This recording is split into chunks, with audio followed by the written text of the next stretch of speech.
मुझे अभी सैलरी मिली है, तो फिर सारे पैसे कहाँ गए?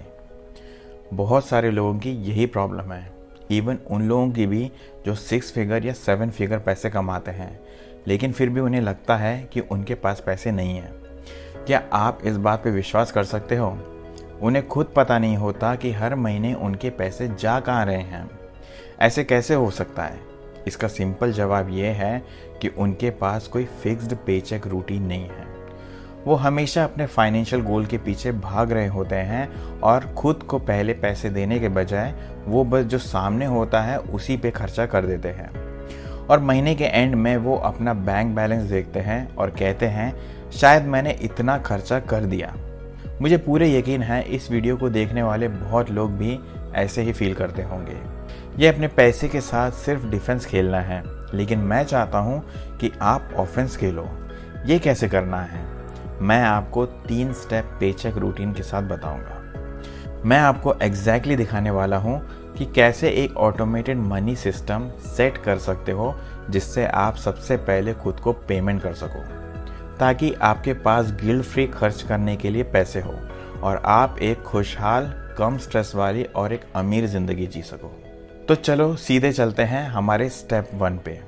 अपने अकाउंट को लिंक करो। अब ध्यान से सुनो, क्योंकि अगर आपने इस पार्ट को मिस कर दिया तो आपके पास सही सिस्टम या माइंडसेट नहीं होगा जो इस 3 स्टेप मनी रूटीन को सेट करने के लिए ज़रूरी है। ज़्यादातर लोग अपने पैसे को बस एक रैंडम सेविंग की तरह देखते हैं। वो सोचते हैं, मुझे सच में पैसे बचाने की कोशिश करनी चाहिए। नहीं, आपको पैसे बचाने की कोशिश नहीं करनी चाहिए। जैसे आप सुबह उठ के ब्रश करने की कोशिश नहीं करते हो, बस कर लेते हो, आप उसे रेगुलर और ऑटोमेटिकली करते हो। और सच कहूँ तो पैसे बचाना ब्रश करने से भी आसान है, क्योंकि आप एक बार सिस्टम सेट कर दो, फिर बार बार ऑटोमेटिकली होता रहेगा बिना कुछ करे। सोचो, आपको साइकिल चलाना सीखना है। आप थोड़ा थोड़ा रोज प्रैक्टिस करते हो, उसे फन बनाते हो और धीरे धीरे साइकिल चलाना आपके लिए एक नॉर्मल हैबिट बन जाता है। अगर मैं पैसे बचाने की बस कोशिश कर रहा हूँ तो हो सकता है एक बार की सैलरी में मैं 5,000 अपने गोवा की ट्रिप के लिए बचा भी लूँ। फिर अगले महीने जब सैलरी आएगी, हो सकता है दूसरे महीने में मैंने ग्रॉसरी ज़्यादा ले लिया हो या मैंने अपना खर्चा कहीं पे ज़्यादा कर लिया हो। फिर मैं क्या करूँगा? जो 5,000 रुपये मैंने अपने गोवा ट्रिप के लिए बचा के रखे थे, उसको मैं यूज़ कर लूँगा। तो अब क्या? मैं अपने प्लान में 1 महीने पीछे चला गया। अब मुझे लग रहा है कि सब बेकार है, कुछ भी काम नहीं कर रहा। अब तो मैं कभी गोवा जा ही नहीं पाऊंगा। जिंदगी बेकार लगने लगी, मेरा मन भी अब उदास हो गया। और मैं ब्लेम किस पे डालूंगा? हो सकता है शायद मैं इकोनॉमी पे ब्लेम डालूं, या फिर सरकार पे, या फिर मैं अपनी खुद की नौकरी पे, क्योंकि मेरे को सैलरी नहीं मिल रही अच्छी सी।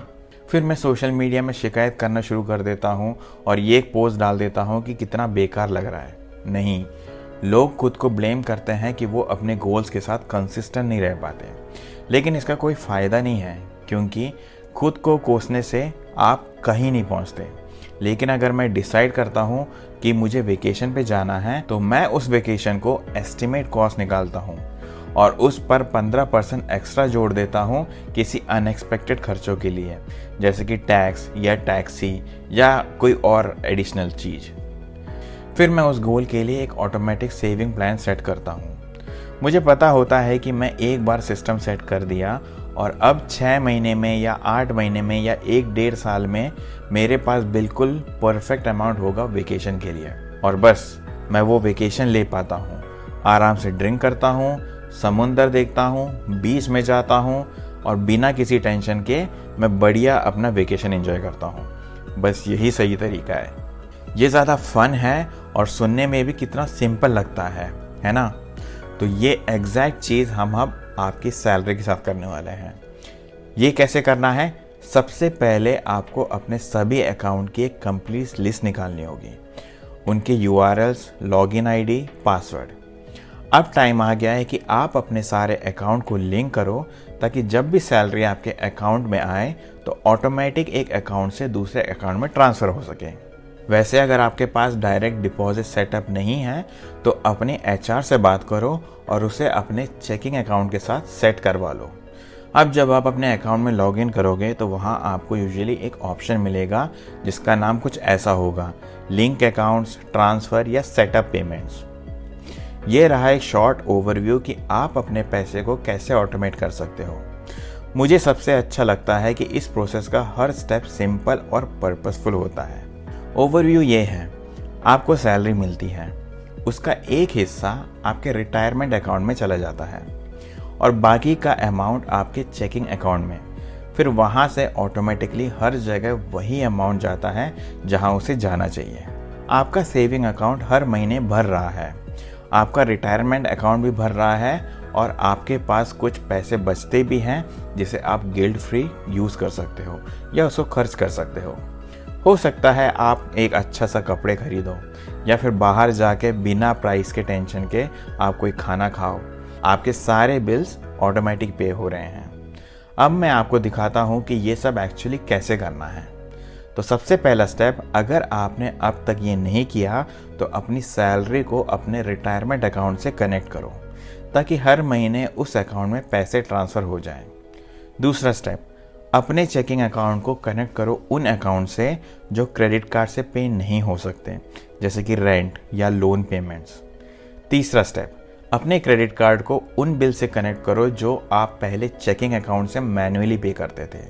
अब आपके सारे अकाउंट्स लिंक हो गए हैं। लेकिन रुक जाओ, ये एक इम्पॉर्टेंट चीज़ है जिसके बारे में ज़्यादा लोग सोचते ही नहीं हैं। अगर आपके पास ऐसी कोई पेमेंट है जो डायरेक्ट चेकिंग अकाउंट से ऑटोमेटिकली डिडक्ट नहीं होता, तब भी आप उन्हें ऑटोमेट कर सकते हो अपने चेकिंग अकाउंट के बिल पे फीचर का यूज़ करके। ये फीचर लगभग हर बैंक अकाउंट में फ्री में मिलता है। जैसे मान लो आप हर महीने रेंट का चेक लिख के एनवेलप में डालकर मैन्युअली भेजते हो अपने मकान मालिक को, तो अब ऐसा मत करो। अपने चेकिंग अकाउंट में लॉगिन करो और रेंट के लिए ऑटोमेटिक बिल पे सेटअप करो। आपका बैंक आपके बिहाफ में एक चेक लिखेगा और हर महीने आपके लैंडलॉर्ड को पोस्ट करेगा। इस तरीके से आप अपने रेंट पेमेंट को ऑटोमेट कर सकते हो। बस इतना ध्यान रखना कि आप पेमेंट को टाइम से स्केड्यूल करो ताकि चेक लैंडलॉर्ड को ड्यू डेट से पहले पोस्टल सर्विस के थ्रू मिल जाए। अब आप क्लियरली देख सकते हो कि आपकी सैलरी, चेकिंग अकाउंट और क्रेडिट कार्ड अलग अलग अकाउंट और चीज़ को ऑटोमेटिकली फंड करते हैं। हमेशा याद रखो, अपने पर्सनल फाइनेंस में सब कुछ सिंपल होना चाहिए। इस सेटअप के साथ हर अकाउंट का एक क्लियर पर्पस होता है। अब हम नेक्स्ट स्टेप पर बढ़ सकते हैं।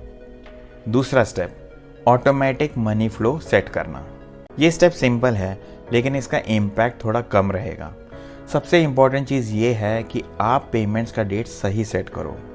आप ये नहीं चाहोगे कि आपके पेमेंट्स हर महीने रैंडम डेट्स जैसे कि 13 या 27 जुलाई को हो रहे हैं। आप चाहोगे कि पेमेंट एग्जैक्टली तब हो जब आप चाहते हो। चलो मैं एक्सप्लेन करता हूँ कि मेरा मतलब क्या है। अगर आपने ऑटोमेटिक ट्रांसफ़र बहुत अजीब या इरेगुलर टाइम पे सेट किया तो आपके लिए ज़्यादा कन्फ्यूजन क्रिएट होगा और ये आपका काम भी बढ़ाएगा। लेकिन मेरा गोल है कि आपका काम कम हो और सिंपल हो। देखो, आप कोई फाइनेंशियल फ्रीक नहीं हो। आपका शौक ये नहीं होगा कि आप बैठे रहो और अपने अकाउंट को देखते और घूरते रहो। आप ऐसा नहीं सोचने वाले, अरे क्या करूं, चलो अपने अकाउंट को थोड़ा ऑप्टिमाइज़ कर लेता हूं ताकि मैं 80 साल में 2 या 3 महीने पहले ही रिटायर हो जाऊं। ऐसा सिर्फ फाइनेंशियल फ्रीक ही सोच सकते हैं। ये काम कोई नहीं करना चाहता। आपकी सोच कुछ इस तरीके से होनी चाहिए कि मेरी एक छोटी सी फिलॉसफी है, जब तक मेरे पास कोई बहुत स्ट्रॉन्ग रीज़न ना हो मैं अपने सिस्टम को चेंज नहीं करने वाला। ज़रा सोचो, मान लो आपके क्रेडिट कार्ड की ड्यू डेट हर महीने के पहले दिन है लेकिन आपकी सैलरी 15 तारीख को मिलती है, तो आप क्या करोगे? इसका सबसे इजी सॉल्यूशन ये है कि अपने सारे बिल्स को एक ही स्केड्यूल पर ले आओ। इसके लिए अपने सारे बिल्स को एक जगह इकट्ठा करो, कंपनीज को कॉल करो या फिर बेटर ऑप्शन, क्योंकि मुझे पता है आप फ़ोन पे बात करने से डरते हो, इसीलिए उनकी वेबसाइट में जाके बिलिंग डेट चेंज कर दो। ये काम हर अकाउंट के लिए सिर्फ 5 मिनट लेगा और हो सकता है 1-2 महीने तक बिलिंग थोड़ा अजीब हो जब तक अकाउंट एडजस्ट हो रहे हो, लेकिन उसके बाद सब कुछ ऑटोमेटिक स्मूथ हो जाता है। मान लो आपकी सैलरी महीने के पहले दिन मिलती है तो मैं सजेस्ट करूंगा कि अपने सारे बिल्स को भी उसी टाइम पर स्केड्यूल करो। हाँ, आप अपने हिसाब से कोई भी बिलिंग डेट चूज़ कर सकते हो जो आपके लिए कन्वीनियंट हो। अब जब आपके सारे बिल्स महीने के स्टार्टिंग में आ रहे हैं, अब वक्त आ गया है कि एक्चुअल में अपने ट्रांसफ़र को सेटअप करो। एक प्रो टिप मैं आपको देना चाहूँगा। जब आप ये सिस्टम पहली बार सेटअप कर रहे हो तो अपने चेकिंग अकाउंट में थोड़ा बफर पैसा छोड़ो। मान लो जैसे कि 5,000 या 10,000 रुपये। ऐसा इसीलिए अगर कोई ट्रांसफ़र गलत हो गया तो इमरजेंसी में उस पैसों का आप यूज़ कर सको। जब सारे ट्रांसफ़र स्मूथली काम करने लग जाएं, तब 2-3 महीने बाद आप ये बफर पैसे निकाल सकते हो। मैं आपको और सिंपल भाषा में ऑटोमेटिक पैसे संभालने का आसान तरीका बताता हूँ। सोचो आपको हर महीने 1 तारीख को सैलरी मिलती है। अब पैसे को अलग अलग जगह भेजने का एक सिंपल प्लान बनाते हैं। 1 तारीख को, जो कि आपका सैलरी का दिन है, आपकी सैलरी आपके चेकिंग अकाउंट में आ जाती है। सोचो जैसे ये एक पैसा रखने का डब्बा है जहाँ सब कुछ पहले आता है, बाद में अलग जगह चला जाता है, जैसे ईमेल इनबॉक्स में होता है।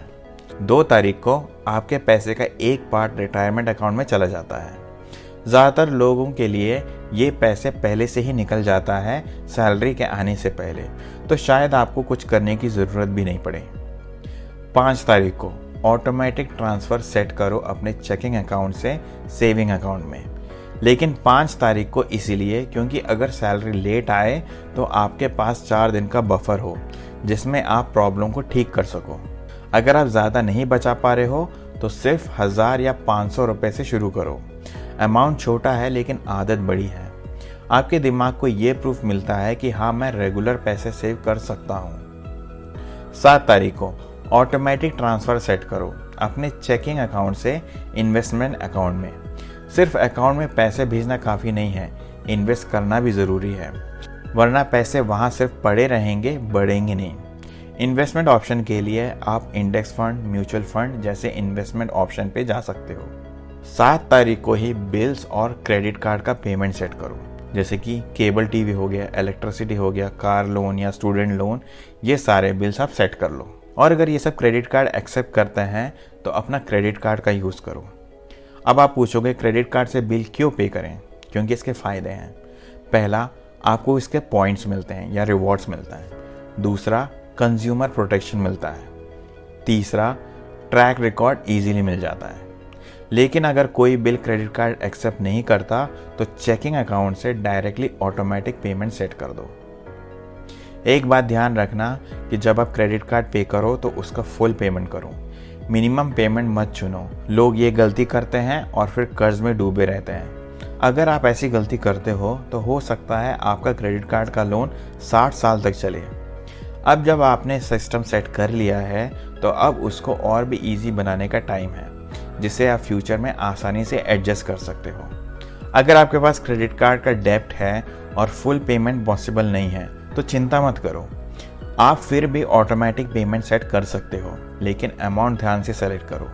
सिर्फ मिनिमम पेमेंट मत चुनो, ज़्यादा से ज़्यादा अमाउंट चूज़ करो जो आप अफोर्ड कर सकते हो। इसकी वजह यह है कि क्रेडिट कार्ड का इंटरेस्ट रेट बहुत हाई होता है, जो आपको हमेशा के लिए ट्रैप कर देता है। जब आप अपने क्रेडिट कार्ड अकाउंट में लॉगिन करो तो एक और काम करो, ईमेल नोटिफिकेशन ऑन करो, जिससे हर महीने आपको एक ईमेल लिंक मिले बिल के लिए। आप अपना बिल रिव्यू कर सकते हो बिना मैन्युअली लॉगिन किए। मैंने अक्सर देखा है बहुत सारे लोग अपने पैसे ऑटोमेट नहीं करते हैं, क्योंकि बहुत लोग कहते हैं मुझे कंट्रोल चाहिए, मुझे सब नंबर देखना है, मैं हर ट्रांजैक्शन चेक करता हूँ। मेरा जवाब होता है तो ये कंट्रोल आपके लिए कैसे काम करता है? क्या आप 10% या 12% या 15% इन्वेस्ट कर रहे हो? नहीं। क्या आप 5%, 10% या 15% सेव कर रहे हो? नहीं। हर छोटी ट्रांजैक्शन देखना आपको फाइनेंशियल कंट्रोल नहीं देता, ये आपको बिजी फील कराता है, लेकिन एक्चुअल प्रोग्रेस नहीं होता। रियल वेल्थ इन्वेस्टिंग से बनता है, ना कि हर छोटे खर्चा ट्रैक करने से। मुझे पता है मैंने पिछले वीडियो में बोला था कि अपना खर्चा ट्रैक करना है, लेकिन मैं यहाँ अपने डेली एक्सपेंसेस की बात नहीं कर रहा हूँ, मैं बात कर रहा हूँ क्रेडिट कार्ड के बिल्स की। आपका फोकस होना चाहिए ऑटोमेटिक सेविंग या इन्वेस्टिंग करना, अपना टाइम और दिमाग को फाइनेंशियल टेंशन से फ्री रखना, एक बड़ी और बेहतर लाइफ जीना। रिच लाइफ का मतलब क्या होता है?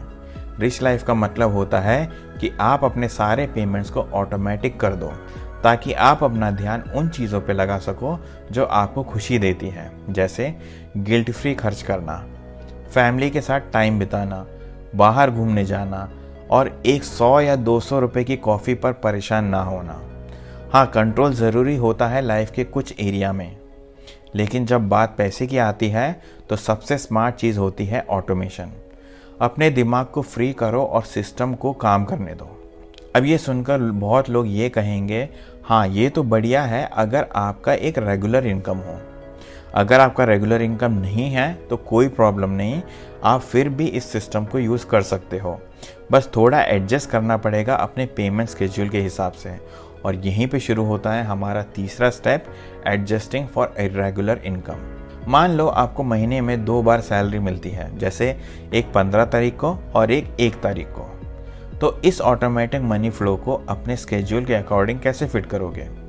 इसके ऑप्शंस हैं। पहला ऑप्शन, स्प्लिट करो पूरा सिस्टम 2 पार्ट में। पहली तारीख को मिलने वाली सैलरी से आप बिल, रेंट, EMI पे करो। फिर 15 तारीख को मिलने वाली सैलरी से आप सेविंग और इन्वेस्टिंग करो। इससे आपका सिस्टम सिंपल और बैलेंस बनेगा।